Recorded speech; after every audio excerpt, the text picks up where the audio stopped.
오늘 말씀 요한일서 2장 15절부터 17절까지 같이 봉독합니다. 이 세상이나 세상에 있는 것들을 사랑하지 말라. 누구든지 세상을 사랑하면 아버지의 사랑이 그 안에 있지 아니하니. 이는 세상에 있는 모든 것이 육신의 정욕과 안목의 정욕과 이 세상의 사랑이니라. 다 아버지께로부터 온 것이 아니요 세상으로부터 온 것이라. 이 세상도 그 정욕도 지나가되 오직 하나님의 뜻을 행하는 자는 영원히 거하느니라. 아멘. 네, 여러분, 오늘도 저는 세상을 사랑하지 말라는 말씀을 생각해 보려고 합니다. 여러분께 먼저 질문을 드립니다. 여러분, 왜 우리가 세상을 사랑하지 않는 사람이 되어야 합니까? 왜 우리는 세상 사람들이 사는 것과 정반대로 하나님의 뜻대로 사는 사람이 되어야 합니까? 여러분, 그 이유는 바로 하나님의 심판하심과 하나님의 구원하심 때문입니다. 바로 17절이 말하고 있는 것이 이 두 가지 사실입니다. 17절입니다. 이 세상도 그 정욕도 지나가되 오직 하나님의 뜻을 행하는 자는 영원히 거하느니라. 여기 이 세상은 하나님을 믿지 않는 사람들과 또 이 사람들이 만드는 이 세상의 사회 질서를 다 포함하는 말입니다. 여러분, 여기 지나간다라는 이 말은 이 세상이 장차 하나님의 심판을 받고 사라진다는 말입니다. 여러분, 기억하시기 바랍니다. 지금 이 땅에 있는 수많은 세상 사람들은 결국에는 하나님의 심판을 받고 이 땅에서 제거될 것입니다. 물론 그들은 세상 끝에 예수 그리스도의 심판을 받고 지옥불에 들어가게 될 것입니다. 예수님의 말씀입니다. 마태복음 25장 41절. 또 임금이 왼편에 있는 자들에게 이르시되 저주를 받은 자들아, 나를 떠나 마귀와 그 사자들을 위하여 예비된 불에 들어가라. 또 마태복음 7장 21절에서 23절입니다. 나더러 주여 주여 하는 자마다 다 천국에 들어갈 것이 아니요 다만 하늘에 계신 내 아버지의 뜻대로 행하는 자라야 들어가리라. 그날에 많은 사람이 나더러 이르되 주여 주여 우리가 주의 이름으로 선지자 노릇하며 주의 이름으로 귀신을 쫓아내며 주의 이름으로 많은 권능을 행하지 아니하였나이까 하리니 그때가 내가 그들에게 밝히 말하되 내가 너희를 도무지 알지 못하니 불법을 행하는 자들아 내게서 떠나가라 하리라. 제가 예수님의 두 말씀만 읽어드렸습니다만은 성경에는 하나님께서 이 세상을 사랑하고 하나님의 뜻대로 살지 않는 사람들을 세상 끝에 심판하신다는 말씀으로 가득합니다. 여러분, 다시 기억하시기 바랍니다. 요한일서 2장 17절 말씀에 있는 이 세상도 그 정욕도 지나간다 하는 이 말씀은 세상을 사랑하는 사람들이 이 세상 끝에 하나님의 심판을 받고 그들이 이 땅에서 제거돼서 지옥불에 던져지게 된다는 말씀입니다. 우리는 이 세상의 모습을 볼 때 자주 절망하게 됩니다. 이 땅에 정의가 있습니까? 없습니다. 물론 여러분, 이 땅에 상대적인 정의는 있습니다. 바로 법입니다. 그러나 여러분, 이 땅에 악을 억제하는 역할을 하는 이 법도 이 세상에서 너무 왜곡되게 작동하는 것이 현실입니다. 여러분이 알다시피 이 나라의 법은 대통령을 포함해서 권력자들이나 이 사회의 지배자들에 대해서는 무한히 관대합니다. 이 나라의 지배자들의 죄와 잘못이 밝혀지고 증거가 나와도 그들은 처벌받지 않을 뿐만 아니라 합법적인 권력과 법의 이름으로 면죄부를 받기까지 합니다. 그러나 여러분, 이와 반대로 이 나라의 법은 힘없는 자들과 가난한 자들에 대해서는 무소불위의 폭력을 행사하고 있습니다. 이 나라의 법이 제대로 작동하기만 한다면 이 법은 이 사회의 악을 억제하는 선한 역할을 하게 될 것입니다. 그러나 여러분, 법도 사람이 집행하는 것이기 때문에 경찰이든 검사든 판사든 재판장이든 사람은 권력자의 편에 서는 경향이 있기 때문에 법은 거의 항상 힘없는 자들을 짓밟는 도구가 되는 것이 현실입니다. 법 앞에 모든 사람이 평등하니 힘없는 자들 뿐만 아니라 대통령을 포함해서 모든 권력자들까지도 법의 심판을 받는 게 맞습니다만은 슬프게도 그렇지 못한 것이 이 세상의 현실입니다. 이러한 정의롭지 못한 현실에서 사람들이 내뱉는 말이 무엇인지 아십니까? 바로 억울하면 너도 출세해라 라는 말입니다. 이 땅에서는 빽이 있느냐가 절대적으로 중요합니다. 빽이 있는 사람이라면 그 사람의 죄는 검사와 판사의 힘으로 덮어질 것입니다. 그러나 여러분, 빽이 없는 사람이라면 그 사람은 없는 죄도 뒤집어 쓸 것이고 적게 죄 지은 자는 큰 범죄자로 둔갑이 돼서 이 사회의 가장 나쁜 사람으로 낙인 찍히게 될 것입니다. 그러므로 여러분, 우리는 이 땅에서 이렇게 법과 같은 상대적인 정의라도 제대로 실현되지 않는 이 세상의 정의롭지 못한 현실을 볼 때 자주 절망하지 않을 수 없습니다. 그러나 여러분, 중요한 것은 무엇입니까? 바로 이 세상 끝에는, 정말 이 세상 끝에는 이 땅에서 정의가 실현되게 될 거라는 사실입니다. 여러분이 알다시피 이 세상 끝에 우리 주 예수 그리스도께서 이 땅에 다시 오실 것입니다. 하나님의 아들 예수님은 2000년 전에 이 땅에 처음 오실 때에는 처녀 마리아를 통해서 무기력한 어린 아기로 오셨습니다. 여러분이 알다시피 그때 예수님은 모든 사람의 죄를 대신 지고 십자가에서 모든 사람 대신 하나님께 심판을 받고 죽기 위해서 오셨습니다. 그렇게 예수님은 십자가에서 모든 사람의 죄를 위한 화목제물로 죽으셨고 그 후에 3일 만에 다시 살림을 받았습니다. 그리고 예수님은 하나님께서 계시는 하늘로 올라가셨습니다. 그러나 여러분, 중요한 것은 무엇입니까? 지금 하늘에 계신 예수 그리스도께서 세상 끝에 이 땅에 다시 내려오실 거라는 사실입니다. 여러분, 기억하시기 바랍니다. 그날이 되면, 정말 그날이 되면 이 땅에 절대적인 정의가 실현되게 될 것입니다. 그날에 예수 그리스도께서는 모든 나라와 모든 민족, 모든 사람들을 정의로 재판하실 것입니다. 정말 그날에 이 땅의 정의가 실현되게 될 것입니다.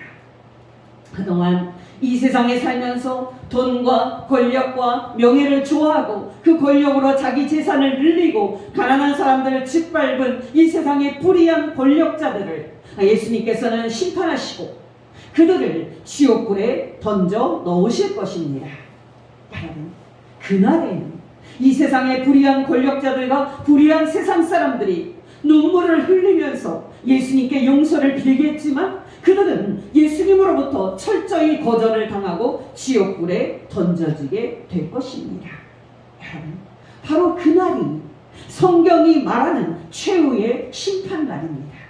예수님의 말씀입니다. 마태복음 25장 31절에서 34절입니다. 인자가 자기 영광으로 모든 천사와 함께 올 때에 자기 영광의 보좌에 앉으리니 모든 민족을 그 앞에 모으고 양과 염소를 구분하는 것 같이 하여 양은 그 오른편에 염소는 왼편에 두리라. 그때 임금이 그 오른편에 있는 자들에게 이르시되 내 아버지께 복받을 자들이여 나와 창세로부터 너희를 위하여 예비된 나라를 상속받으라. 좀 띄어서 41절입니다. 또 임금이 왼편에 있는 자들에게 이르시되 저주를 받은 자들아 나를 떠나 마귀와 그 사자들을 위하여 예비된 영원한 불에 들어가라. 또 마태복음 7장 21절에서 23절입니다. 나더러 주여 주여 하는 자마다 다 천국에 들어갈 것이 아니요 다만 하늘에 계신 내 아버지의 뜻대로 행하는 자라야 들어가리라. 그날에 많은 사람이 나더러 이르되 주여 주여 우리가 주의 이름으로 선지자 노릇하며 주의 이름으로 귀신을 쫓아내며 주의 이름으로 많은 권능을 행하지 아니하였나이까 하리니 그때가 내가 그들에게 밝히 말하되 내가 너희를 도무지 알지 못하니 불법을 행하는 자들아 내게서 떠나가라 하리라. 여러분, 중요해서 다시 말씀을 드리는데요, 우리는 이 땅에서 세상을 사랑하는 사람들이 악을 행하는데도 법의 심판을 받지 않을 뿐만 아니라 잘 먹고 잘 사는 모습에 자주 절망하게 됩니다. 여러분, 이런 상황에서 우리가 묻게 되는 질문은 무엇입니까? 바로 이 세상에서 정의가 실현될 수 있을 것인가 하는 질문입니다. 여러분, 기뻐하시기 바랍니다. 이 세상에서는 지금 하나님의 정의가 실현되지 않고 있고 이 세상을 좋아하는 사람들이 승리하는 것처럼 보입니다만은 결국 이 세상 끝에 세상의 부귀영화를 좋아하는 모든 사람들은 예수님의 심판을 받음으로써 이 땅에서 하나님의 정의가 실현되게 될 것입니다. 정말 그렇게 세상의 부귀영화를 사랑하며 자기의 더러운 욕망대로 살았던 사람들은 결국 세상 끝에 예수님께 심판을 받고 이 땅에서 제거가 되게 될 것입니다. 여러분, 그날이 되면 우리가 눈 씻고 찾아봐도 이 땅에서 악인을, 세상 사람을 한 명도 찾아볼 수 없게 될 것입니다. 왜요? 그들이 다 예수님께 심판을 받고 이 땅에서 제거돼서 지옥불에 들어가게 될 것이기 때문입니다. 시편 37편 1절 2절입니다. 악을 행하는 자들 때문에 불평하지 말며 불의를 행하는 자들을 시기하지 말지어다. 그들은 풀과 같이 속히 배임을 당할 것이며 푸른 채소같이 쇠잔할 것이니로다. 또 베드로후서 3장 6절에서 11절 상반절입니다. 이로 말미암아 그때의 세상은 물이 넘침으로 멸망하였으되 이제 하늘과 땅은 그 동일한 말씀으로 불사르기 위하여 보호하신 바 되어 경건하지 아니한 사람들의 심판과 멸망의 날까지 보존하여 두신 것이라. 사랑하는 자들아, 주께는 하루가 천년 같고 천년이 하루 같다는 이 한 가지를 잊지 말라. 주의 약속은 어떤 이들이 더디다고 생각하는 것 같이 더딘 것이 아니라 오직 주께서는 너희를 대하여 오래 참으사 아무도 멸망하지 아니하고 다 회개하기에 이르기를 원하시느니라. 그러나 주의 날이 도둑같이 오리니 그날에는 하늘의 큰 소리로 떠나가고 물질이 뜨거운 불에 풀어지고 땅과 그 중에 있는 모든 일이 드러나리로다. 이 모든 것이 이렇게 풀어지리니 너희가 어떠한 사람이 되어야 마땅하냐. 이 말씀들은 참으로 놀라운 말씀들입니다. 여러분은 어떠십니까? 여러분이 이 세상 끝에 예수님 앞에서 최후의 심판을 받게 될 그날, 여러분이 천국에 들어갈 수 있도록 여러분은 이 세상의 세속적인 가치관을 거부하고 하나님의 뜻대로 살고 있습니까? 여러분이 알다시피 모든 사람을 심판하시는 하나님의 심판은 두 단계로 이루어지는데요, 그중 첫 번째 심판은 우리가 죽을 때 받습니다.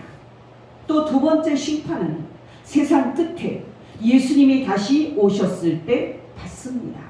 바로 그것이 최후의 심판입니다. 우리가 죽었을 때 받게 되는 개인적인 심판을 먼저 생각해 보십시다.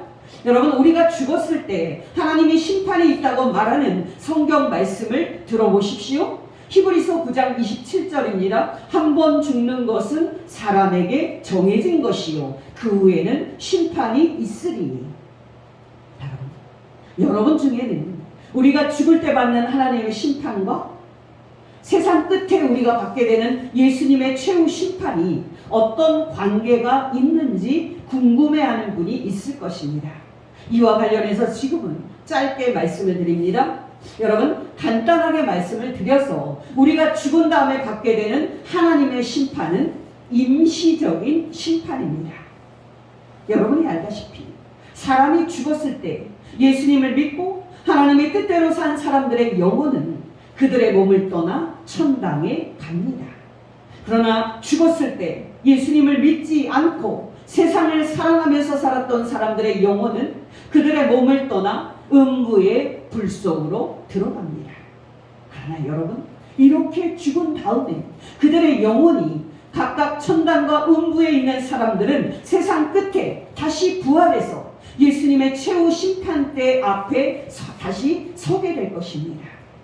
바로 그날에 예수님은 다시 한번 최종적으로 모든 사람을 재판하여 각 사람의 운명대로 사람들을 천국과 지옥으로 들여보내게 될 것입니다. 여러분, 걱정하지 마시기 바랍니다. 우리가 죽은 다음에 받는 하나님의 심판이나 우리가 세상 끝에 받게 되는 예수님의 심판이나 심판받는 기준은 동일합니다. 바로 그 기준은 그 사람이 예수님을 구세주로 믿었느냐 하는 것이 될 것이고, 또한 그 기준은 그 사람이 세상의 가치관을 거부하고 성경에 기록된 하나님의 뜻대로 살았느냐 하는 것이 될 것입니다. 중요한 것은 무엇입니까? 바로 우리의 죽음입니다. 정확하게 말씀을 드리면 가장 중요한 것은 우리가 죽은 다음에 받게 되는 하나님의 심판입니다. 여러분은 죽음에 대해서 어떻게 생각하십니까? 여러분, 사람이 죽는 것은 풀이 마르면 죽고 썩는 것과 같이 자연스러운 자연 법칙뿐입니까? 여러분, 김훈이라는 작가라는 이 분을 아십니까? 이분이 1948년생이니까 지금 76세입니다. 이분이 쓴 소설과 책은 너무 유명하기에 지금은 따로 말씀드리지는 않겠습니다. 여러분, 한 번은 북토크에서 어떤 독자가 김훈 작가에게 죽음을 어떻게 생각하느냐고 질문을 했습니다. 여러분, 이 질문에 김훈 작가는 이렇게 대답을 했습니다. 나는 젊었을 때는 죽음을 자연 법칙이라고 생각했습니다. 그래서 나는 젊었을 때 죽음에 대해서 말할 때마다 죽음은 전혀 걱정할 것도 없고 두려워할 것도 없다고 담대하게 말하곤 했습니다. 그러나 60이 넘어가면서부터 나는 죽음을 생각할 때마다 등에 식은땀이 난다는 사실을 솔직하게 말씀드립니다. 60이 넘어가면서부터는 죽음을 생각할 때마다 내 등에 식은땀이 나고 나에게 두려움이 밀려오는 것이 사실입니다. 저는 김은 작가의 이 말을 읽었을 때 큰 충격을 받았습니다. 여러분, 기억하시기 바랍니다. 젊었을 때는 인생도 모르고 죽음도 모르는 게 사람입니다.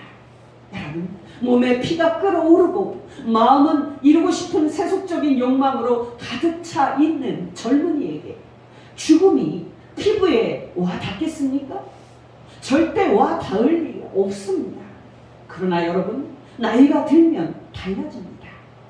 여러분, 보통 평균적으로 40이 되었을 때 사람들은 죽음을 구체적으로 의식하고 우울증을 겪습니다.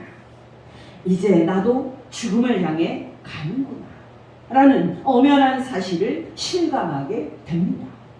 여러분, 뭐니 해도 우리 인간이 가지고 있는 가장 근본적인 문제는 죽음의 문제고, 또 죽은 다음에 있게 되는 하나님의 심판의 문제입니다. 죽음을 앞둔 사람에게는 그동안에 그토록 애지중지하면서 좋아했던 이 세상의 돈과 권력과 명예라고 할지라도 그것들은 더 이상 그 사람에게 관심의 대상이 되지 못합니다. 죽음을 앞둔 사람에게는 젊었을 때 그가 그토록 좋아했던 성과 쾌락과 성공, 출세도 더 이상 그 사람에게 관심의 대상이 되지 못합니다. 죽음을 앞에 둔 사람에게는 오직 죽음만이 관심의 대상입니다.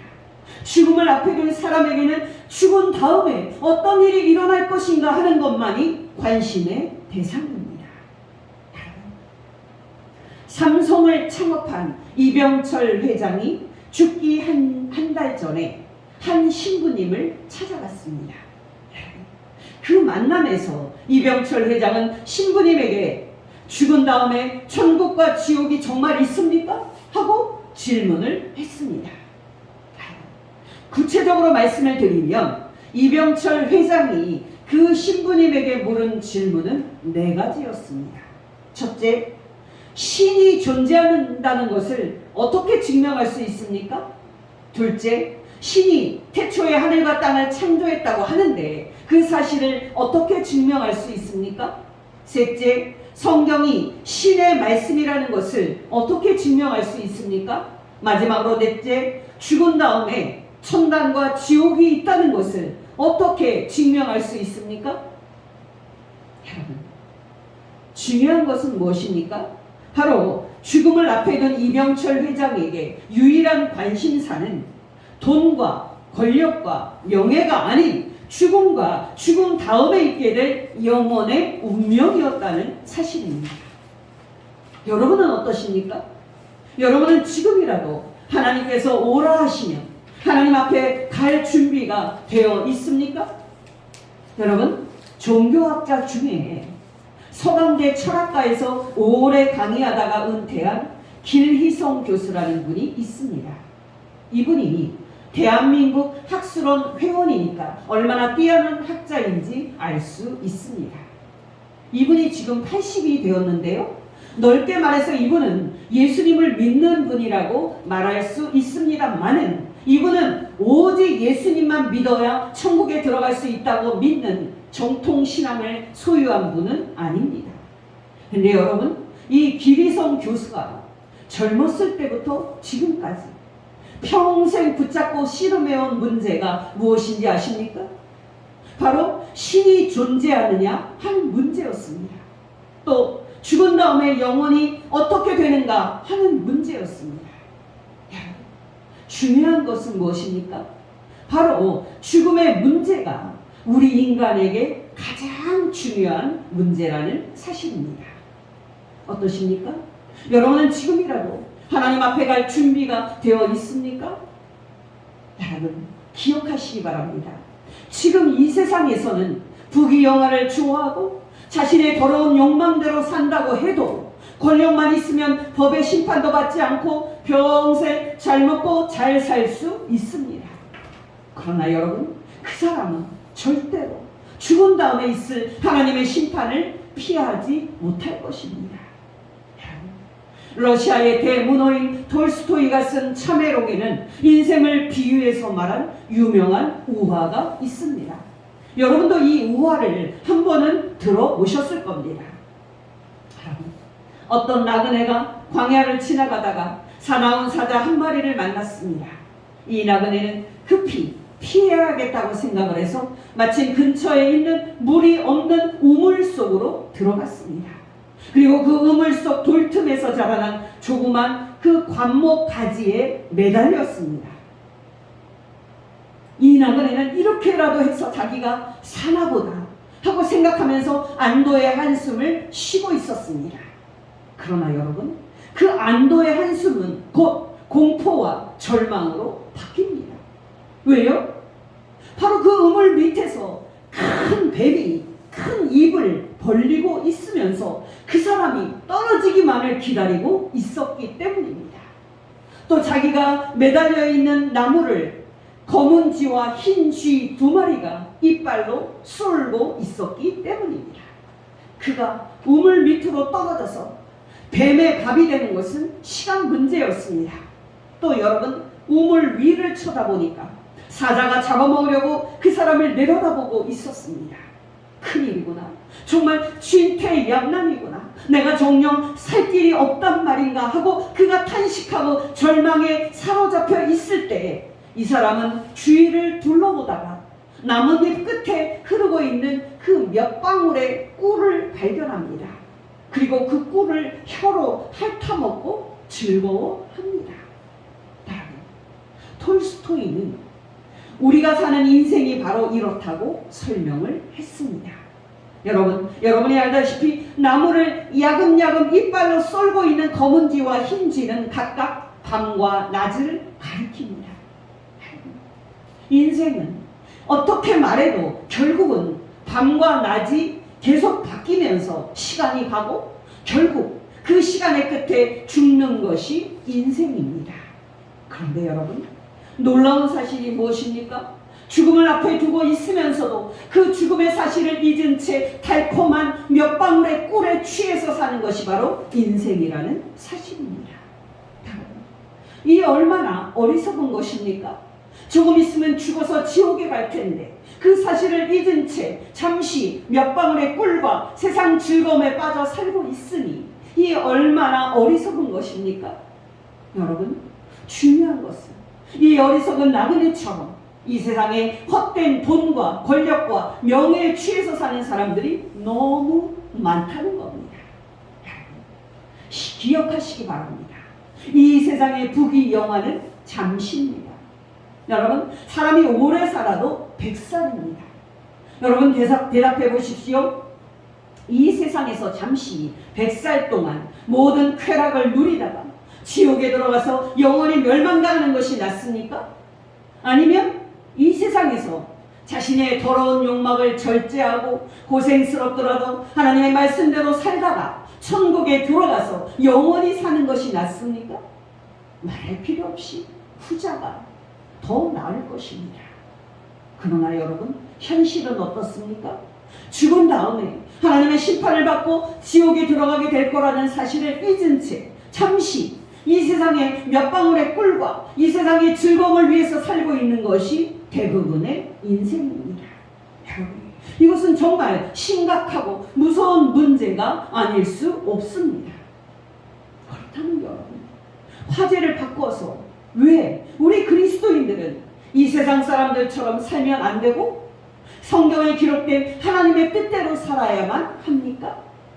바로 그렇게 산 그리스도인들에게 하나님께서 구원의 은혜를 베푸실 것이기 때문입니다. 요한일서 2장 17절 후반절의 말씀이 바로 그 뜻입니다. 요한일서 2장 17절입니다. 이 세상도 그 정욕도 지나가되 오직 하나님의 뜻을 행하는 자는 영원히 거하느니라. 여러분, 기억하시기 바랍니다. 이 세상 끝에 예수 그리스도께서 이 땅에 다시 오시는 날, 지금 죄악으로 가득 찬 이 땅은 새 하늘과 새 땅으로 다시 새롭게 창조가 되게 될 것입니다. 여러분, 그날에는 이 세상을 사랑하고 자신의 더러운 욕망대로 살았던 사람들은 새 하늘과 새 땅에서 거주할 권리를 얻지 못하고 지옥불에 던져지게 될 것입니다. 그러나 여러분, 기뻐하시기 바랍니다. 그날에 오직 성경에 기록된 하나님의 말씀대로 살았던 사람들은 그 새 하늘과 새 땅에서 영원히 거하는 축복을 받게 될 것입니다. 여러분, 중요한 것은 무엇입니까? 바로 성경에 기록된 하나님의 뜻에 순종하면서 사는 것이 진짜 믿음이라는 사실입니다. 그렇다면 여러분, 단도직입적으로 말씀을 드려서 우리가 순종해야 하는 하나님의 뜻은 무엇입니까? 그것은 바로 오직 하나, 사랑입니다. 우리가 마음을 다하여 성부, 성자, 성령 하나님을 사랑하는 것이 하나님의 뜻입니다. 또 우리가 다른 사람들을 우리 몸처럼 사랑하는 것이 하나님의 뜻입니다. 근데 여러분, 우리가 이웃을 사랑한다는 것은 무슨 뜻입니까?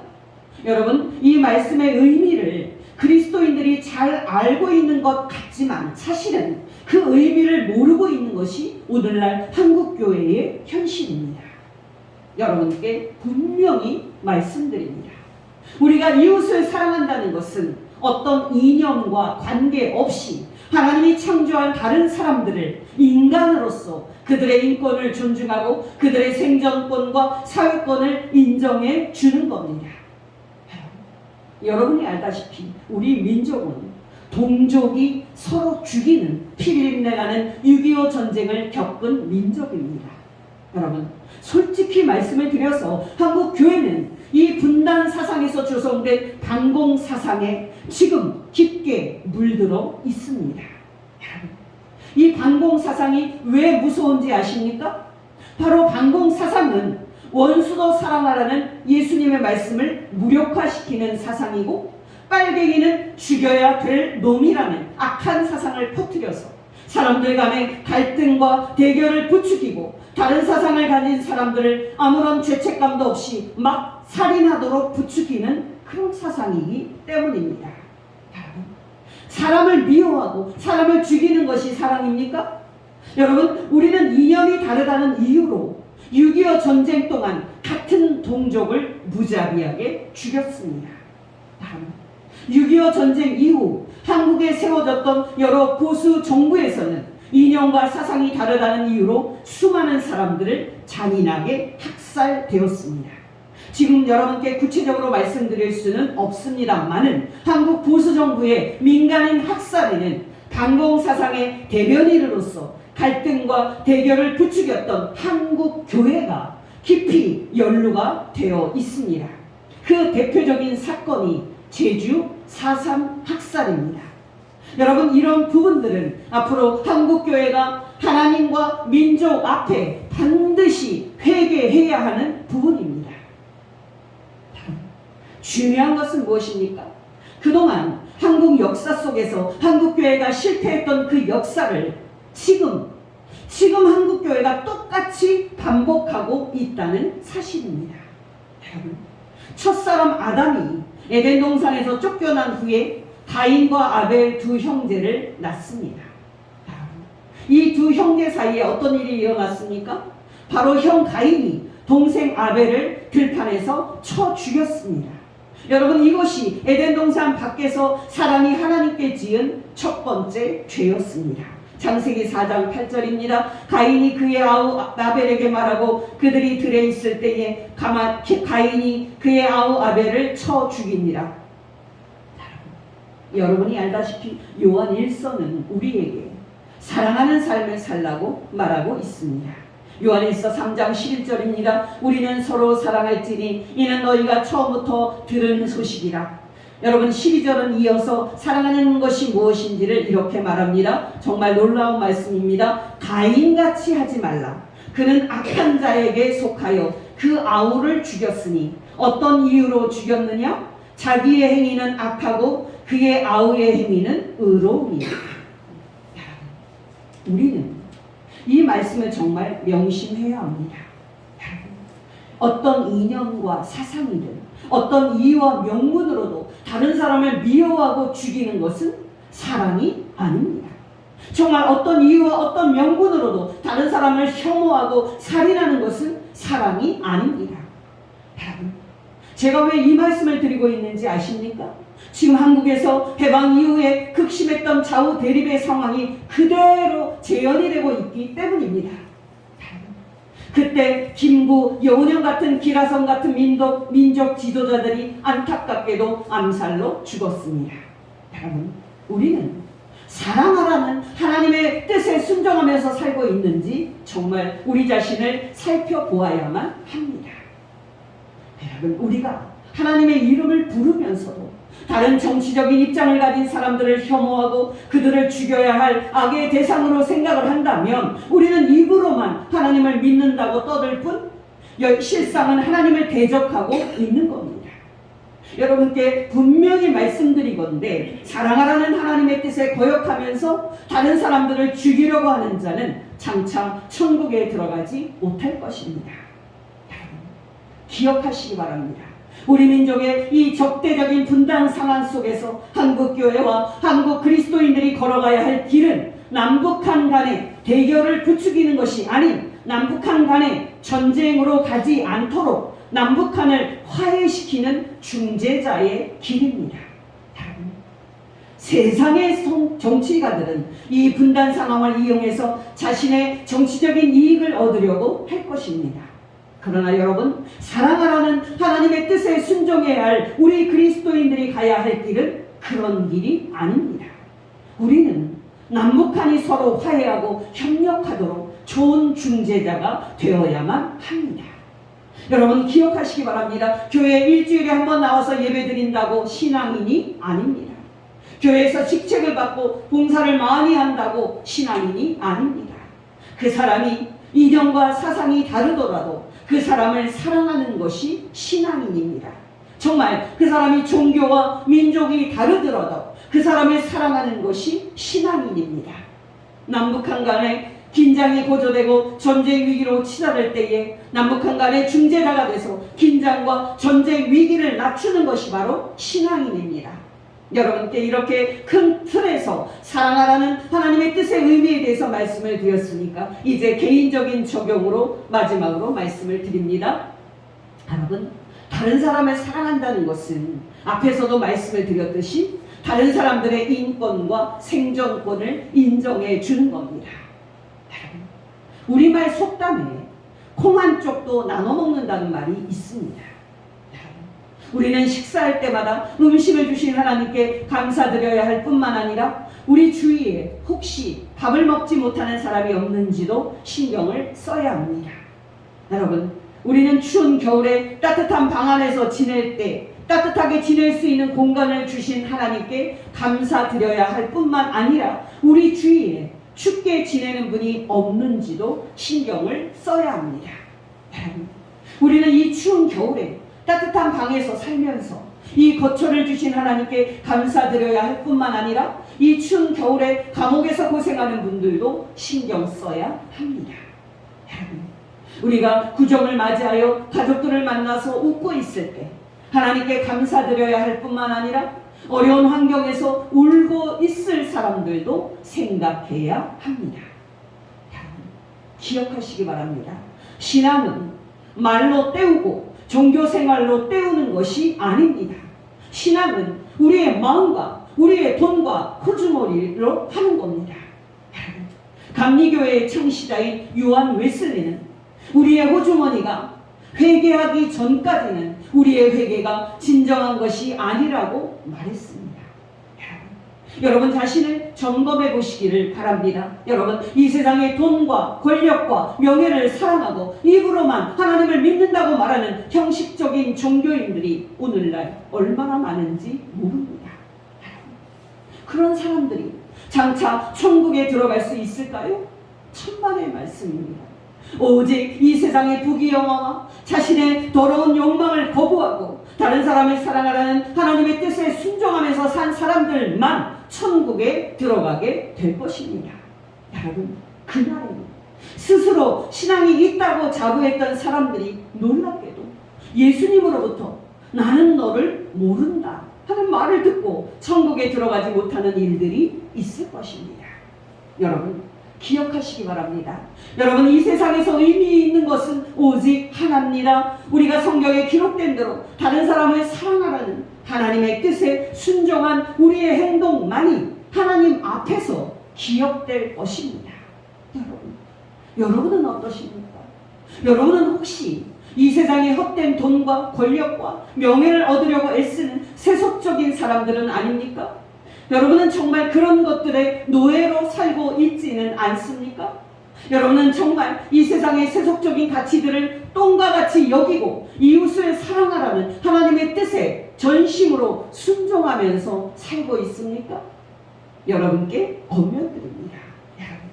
여러분이 하루하루 살 때 그날이 여러분의 생의 마지막인 날인 것처럼 하나님의 뜻에 순종하면서 사십시오. 여러분, 정말 언제라도 하나님이 여러분의 영혼을 부르신다면 아멘 할렐루야 하고 하나님께 갈 수 있도록 이 세상의 가치관과 여러분의 더러운 욕망을 거부하고 이웃을 사랑하라는 하나님의 뜻에 순종하면서 사십시오. 여러분이 그렇게 살 때 하나님께서 여러분에게 장차 죽지 않는 영생의 상을 주시고 여러분을 천국으로 인도해 주실 것입니다. 여러분이 그 소망으로 날마다 하나님의 뜻에 순종하면서 다른 사람들을 사랑하는 복된 성도 되시기를 예수의 이름으로 축원합니다. 기도하겠습니다.